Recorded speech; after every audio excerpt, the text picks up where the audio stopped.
Just received a new form check video on my Instagram, and this one is by Martin Ortiz. He's from Colombia. He's played for only a couple of years now and clearly a super talented guy. And I know it. I played with him a couple of days ago and he asked me if I could check out his form. And truly I did. I see there's a major power leakage in that form. Once we get it fixed, Martin can start to rip it out. So let's go outside and see what we can do about it.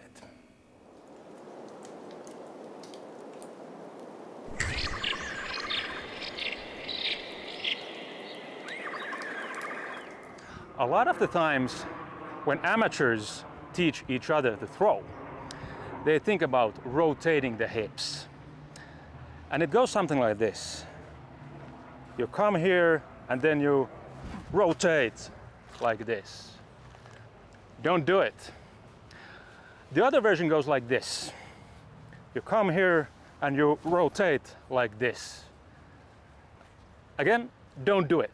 They're both as wrong as anything can be in disc golf. So what to do with the bracing instead?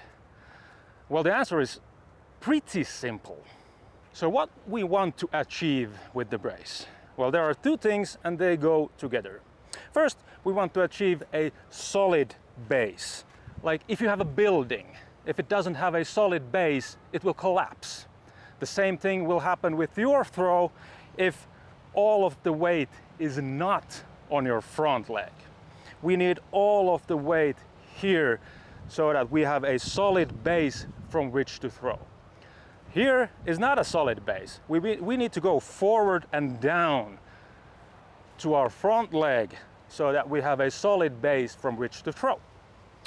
The second one is that we need to stop the body from moving forward. It is like a crash test.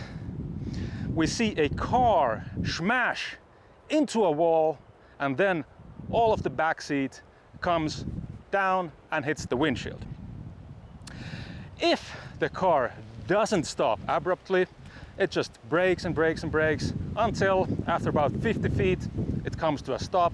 You feel like, all right, we stopped, but you won't smash into a windshield. So we want to achieve a crash test type of abrupt stop. How do we do it? We do it like this. We take the stride and we leave some space in between our legs. Like this, there's a gap. Like I could do a deadlift from here. This ensures that when we come onto our bracing foot on the leg, we don't go over it immediately like this. It's a lot easier to brace when we have some space between our legs like this. Now the second thing you need to do is to put all of the weight on your front foot, on your front leg, and let the left leg do what it does without you doing anything.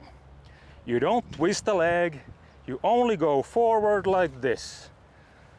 You see, the back leg goes behind my front leg, and now we stop and let the disc go, and we can, of course, step through after the disc has gone. But if we do this, it's not crashing. It's ABS braking system. And this is not just me talking.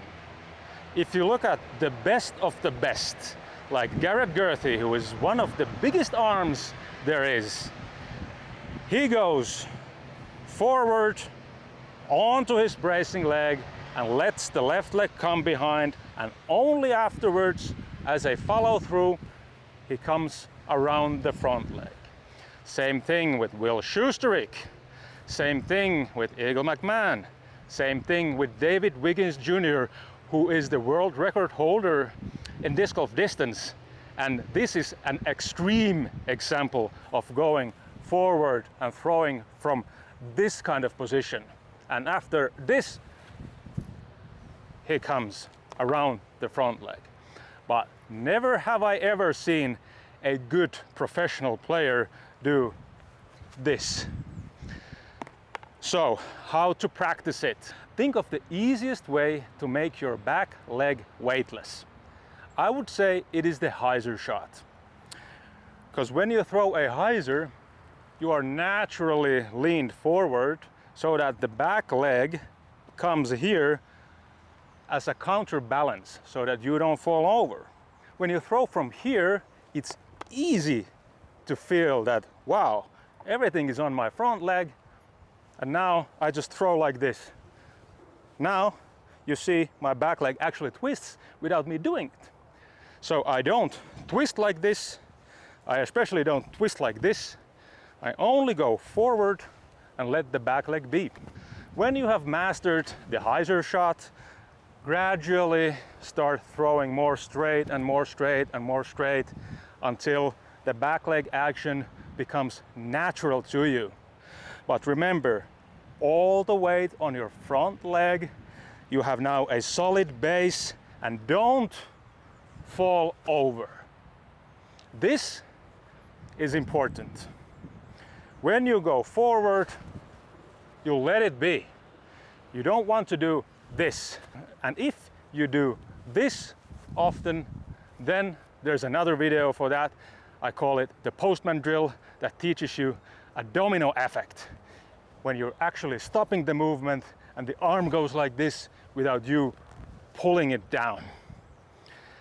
Thank you for this video. Please comment, subscribe, share, like, anything that you can to make these videos more popular. If you don't want to, then it's okay. I don't care that much. See you in the next episode.